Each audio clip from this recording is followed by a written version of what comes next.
Hello once again. This is Caped but Closeted, which isn't a metaphor. I'm physically in my closet.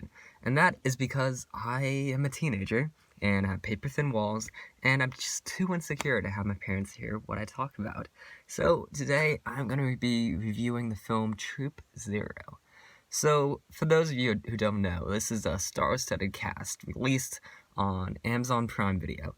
And basically what it's about is takes place in Georgia. It's very rural. It's not the it's kind of a poor place, and they follow Girl Scouts troops, basically trying to get their voice out into space.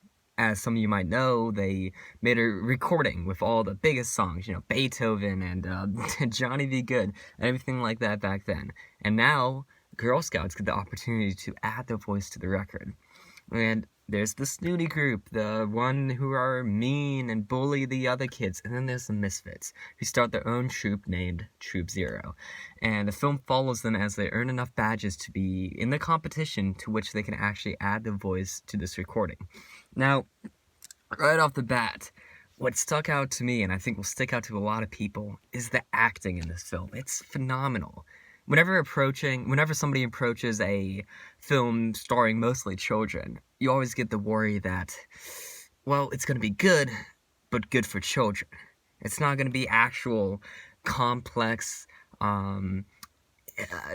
internal conflict being shown to the audience. It's going to be more just baseline, I'm angry, I'm sad. But this film gets deep within all these characters' psyche, how they think, how they feel, and promise the audience something that went on before it. What I like a lot about each and every one of the girls in this film is that you feel that there was a life before this film was made.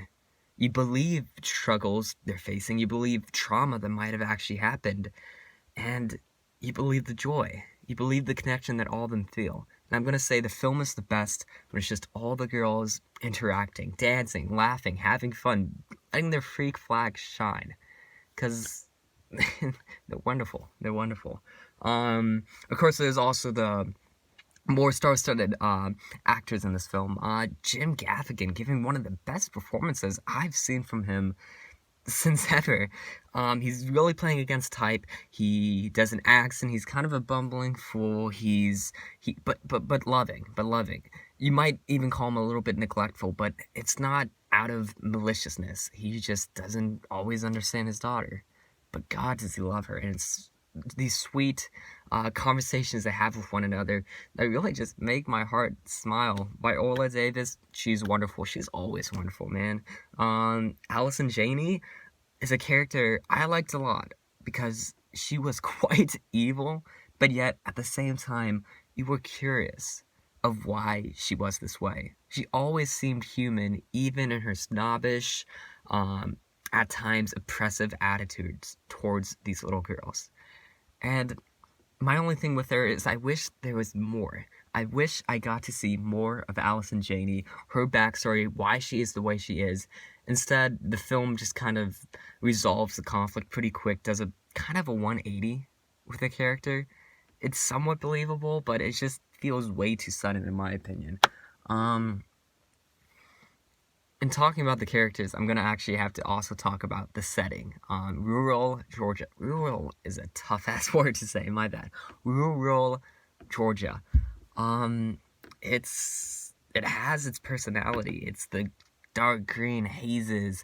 It's the bright yellow sunsets. And it's just, it speaks volumes to the characters who inhabit these places, who explore, and I feel like within every frame you can almost look and see there's a story with this tree, or there's a carving over here, and it just feels inhabited in, which I enjoyed quite a lot. You can almost feel the warmth, the humidity while watching the film. Living in Georgia myself, that was something I could relate to, which I enjoyed a lot. Now, despite this film being very cute, very wholesome, I mean, there's a scene near the end, I won't give it up, but it is reminded me a lot of Little Miss Sunshine, and my eyes got a little bit teary, because it's just so sweet, having them all up there, supporting one another. But my one problem, I guess, I would have to say with this film, despite being wonderfully acted, and having just great cinematography was kind of some of the directing. Maybe this is more with the editing, but I felt like there's a lot of scenes that were whimsical to a fault. You know, they will just heighten the music, make it just swell, and it's just in your face, and it's saying, feel whimsy, cry this, feel emotion. And a lot of the times I was, but it was just distracting from the powerful performances at play.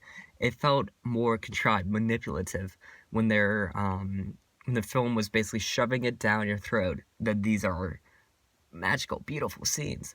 Instead, I would have liked the camera to just follow the characters, let the actors create the emotion instead of the actors acting to what the editors put in place. And that's a small grievance. If that's not something that bothers you, if you're okay with, over the top at times, kind of campy, wholesome, whimsical scenes, it's perfect. It's fine. But I don't know. Personally, I just felt it was a bit manipulative, so it wasn't for me. I don't think there's anything else I gotta say about this film. It's fun, it's enjoyable, it's empowering, and I have no doubt that there's some little girl out there who felt like she didn't relate to the people around her, or maybe a little boy who just doesn't quite know himself yet, who could watch this film, feel empowered, and understand that there's people outside the bubble that you may see. There's people in the world you can relate to, people you can love, and people you can care about and who can care about you. It's a powerful message, and it's like getting a hug. The film honestly still feels like that. The film honestly feels like that. And so I'm gonna give this film a 7 out of 10. Watch it, Amazon Prime.